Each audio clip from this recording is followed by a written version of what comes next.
eCapitol News Director Sean Ashley joins us with the latest on what's happening at the state capitol. Sean, thanks for joining us. You're very welcome. Now, oral arguments begin next week on the veto referendum. There will be a great deal of attention paid to those hearings, right? That's correct. The veto referendum seeks to overturn House Bill 1010XX, the revenue-raising measure that was approved earlier this year during the second special session.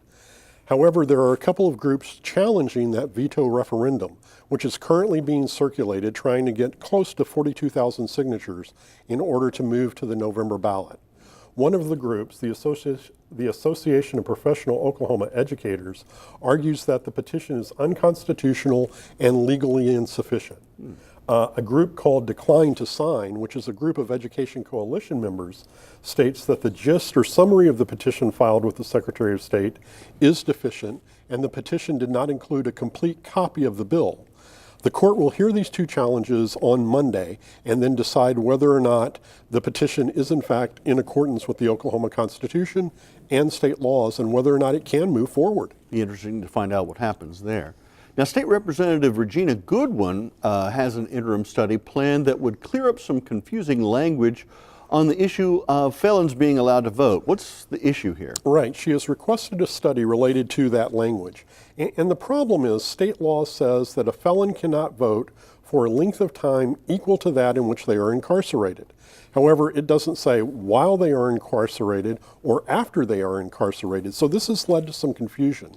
Quite simply, she says the language is confusing, and she would like to look at a way of clearing up that language. It will be up to House Speaker Charles McCall to decide whether or not that study gets approved or not, and then whether it's heard.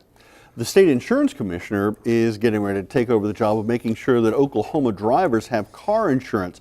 What exactly is changing? Well, as you know, all Oklahomans have to have liability insurance on their motor vehicles.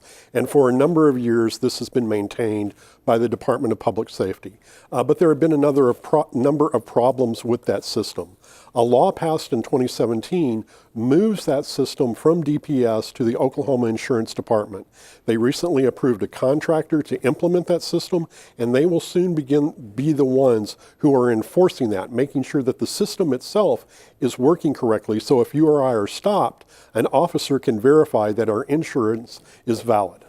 Now, construction at the Capitol continues. Are they getting any closer to being done? They're getting closer and closer, but we're still years from being done.